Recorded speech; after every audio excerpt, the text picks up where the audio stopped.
My name is Ellie Davis, and you are listening to the League of Women Voters Oral History. Today, I'm talking with Carole Green about her past experience as president of the League of Women Voters. I'll just very briefly mention way back when I first got interested in the League's work was in the early 70s in North Carolina, Winston-Salem, North Carolina, when I was I went to Wake Forest Law School and got my law degree in 1974.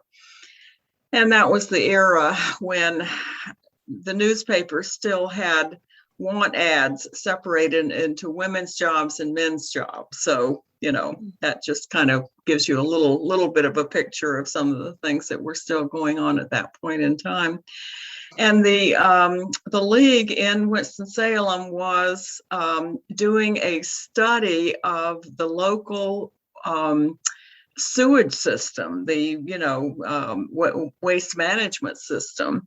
There'd been some issues with it, and so for their local project, they were studying it up one side and down the other. And I was so impressed that they would do that with, such an arcane, for a lot of people, type of subject, and then made recommendations and got involved after a position was taken and went into advocacy and so on. And because I was in one of the first waves of women going in any numbers into law school, the year before me, there were, I think, 3 women out of 100. My class, there were 6 women out of 100. And I think the class after, there were maybe 10. So it was a period in time when women were looking for ways in which to assert themselves more, to get more involved and so on. Well, what better way was the League? So that was my start. I then, after I graduated, I moved to Pittsburgh and joined Gulf Oil Corporation. Did not at that point feel I had time to get involved. And then was transferred to Philadelphia, had a full-time job as an attorney and so on. So it was not until I really was able to kind of semi-retire in the mid-1990s, 1995, that I was able then to reach out and join the Radnor League. So I've been a member ever since. My late husband died, and so it was time to downsize and go through all of that, which I did in 2013, and moved here to Chestnut Hill, which of course is in Philadelphia. And I checked out the Philadelphia League, but I don't know, it's just very big. And to me, it seemed a little daunting, having been a member of the Radnor League for so long. So I thought, well, why don't I just stay connected with the Radnor League? And unfortunately, over time, distance has meant that I'm really not actively involved at all anymore. But I still think it's important because I support the League really at all levels, local, state, and national, and very much a promoter in every instance that I'm able to.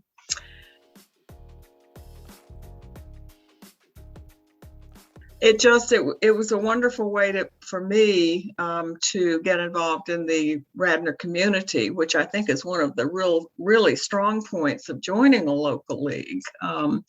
You learn so much about local government, local issues, and make friends as well. Have social gatherings and so on. And so it was really the one thing that, above all, during the time I lived in Radnor, that was very meaningful to me. Ms. Green also discussed how she values the nonpartisan nature of the League. The thing that really drew me into the League in the beginning, and has continued to be, is the fact that it's a nonpartisan organization that obviously, the history was set up in 1920 to help women learn how to use their newly won vote. And so it studies issues, takes a consensus to have a position, and then advocates for that position and does not recommend or become involved in either political parties or candidates.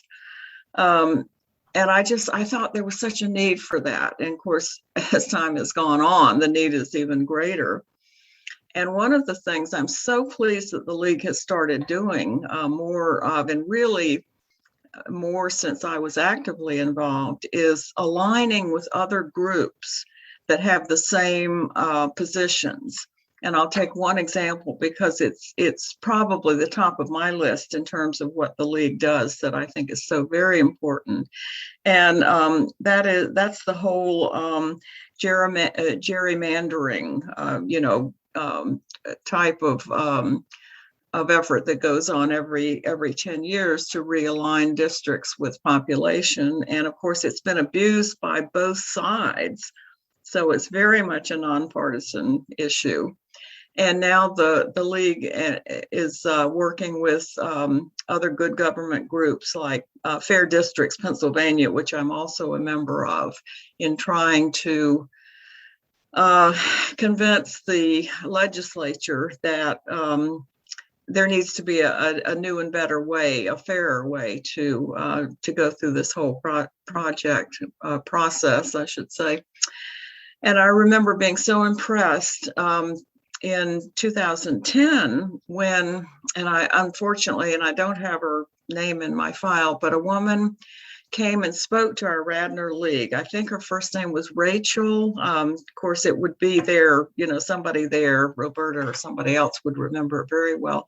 But she was the first one who, with what at the time was fairly rudimentary computer tools, was able to show how you could draw districts that would be so much more fair than what they had done. I mean, Radnor, as you may know, it was just crazy the way the district was gerrymandered. So this young woman had done such a wonderful job and really had an impact, I think, on getting the League in particular, as well as other groups, as I said, to join in this effort. Because, I mean, before that, you'd mention the word gerrymander, and people would say, what? I mean, first of all, what is that, and why do we care? But we know now that it's a very crucial part of our whole system. So that's really an aspect of what the League has done, or an example of what the League has done over the years, that I just think really, really important.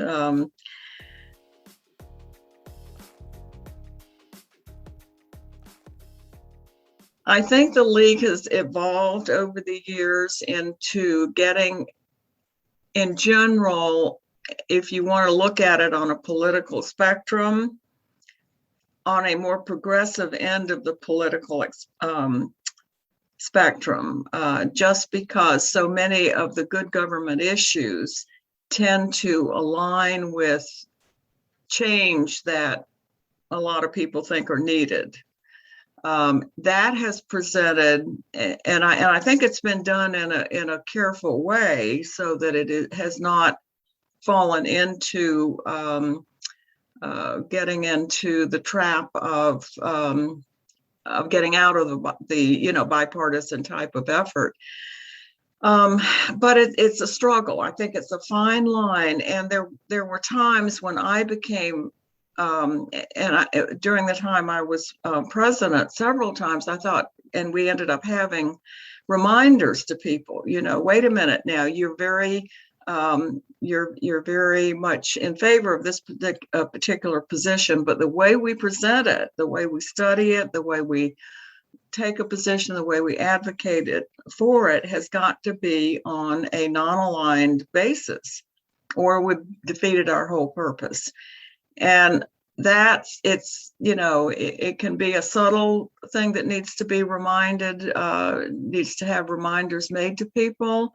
But it really downplays the League's effectiveness if that's not done. So that's kind of a crucial thing that I always sort of had my antenna tuned a little bit to. Well, now wait a minute, is that going to be perceived as being, even though it's a perfectly legitimate progressive position to take, the way we present it is so important that it not be perceived as aligned with a party that would take the same position. So when Miss Green was president in 2010, the League did a special study on the newly implemented Affordable Care Act. One of the things I thought we did a very good job on, and again, having to walk that fine line, was a study of the, Obamacare, the Affordable Care Act in 2010. One of our members, Mildred Levine, took that on because it was so complicated and so hard to study. And of course, it fit right in both local, state, and national positions that had already been taken in terms of adequacy and availability of health care. So we, a number of forums were presented, of course, for the public as well as League members, and I think that was a good effort. And over the years, of course, I think it's been shown even more so to be. But it was such a complicated piece of legislation. I mean, trying to break it down and explain it that took a real effort. And my recollection is that the position that was taken was one of advocacy for the legislation. So again, those efforts were made to, once that happened, to try to explain to people, well, here's what it means, and here's why, it might be worth trying to delve into it and learn what's there. So. One of the most controversial projects that Ms. Green was involved in during her time as president was the creation of the Radnor Trail. Well, on a local level, the big one that went on for, I think, 10 years was the battle for the trail, the 2.5 mile Rails to Trails project that was available through a lot of federal funding, but also some state funding.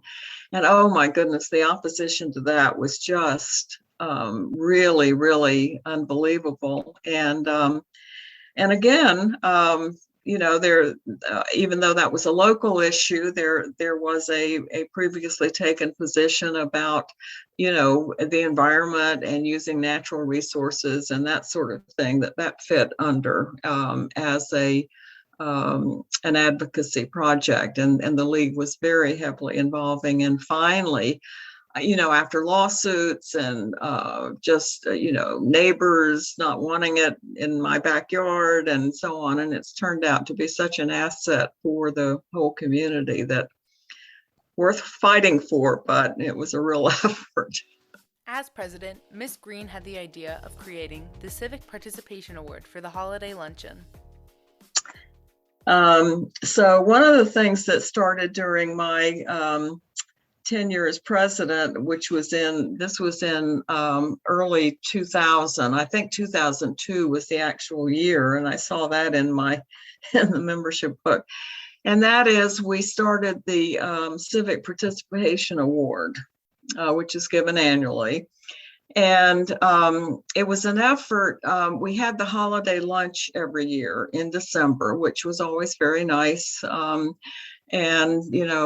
kind of a nice little ladies' lunch with a speaker and so on. And it just needed something. It needed to be, I don't know, just promoted better and so on.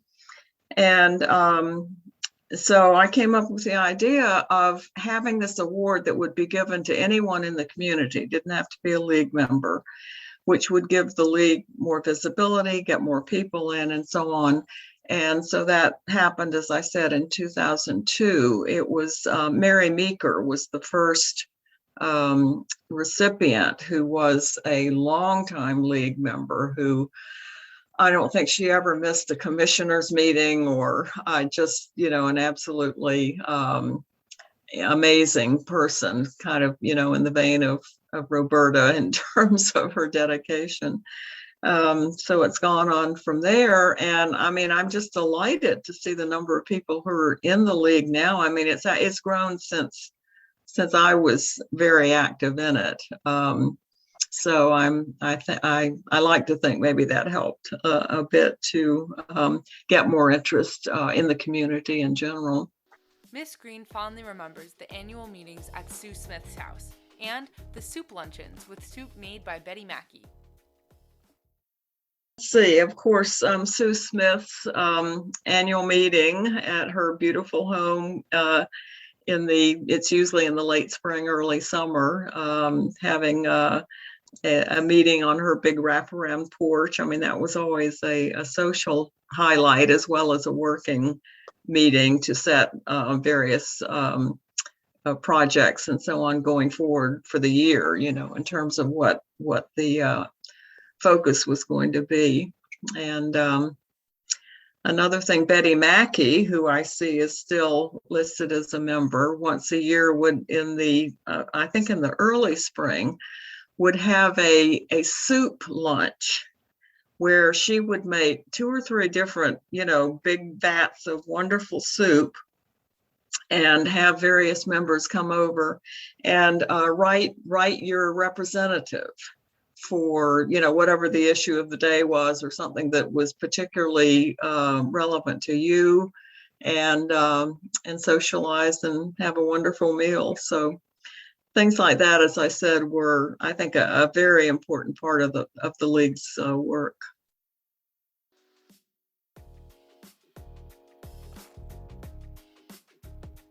If you join the League, you're joining a nationwide effort to try to keep the focus on what's important in this country in terms of some of the most relevant issues of the day. Because the League as a national group, has a certain amount of clout. And as I said, particularly now that they have opened up to the point of aligning with the correct groups who have the same purpose. I mean, that can get dicey, but so far it seems to me they're doing it in the right kind of way. And there are always going to be, new and different areas of concern and things that need to be studied. And so in the League, you have not only the local issues, the local community that you can get involved in, but you're operating on a national, state, and certainly national level as well. Thank you, Carole Green, for participating in the League of Women Voters Oral History. After 10 episodes, that's a wrap. Thanks for listening, and remember to stay civically engaged.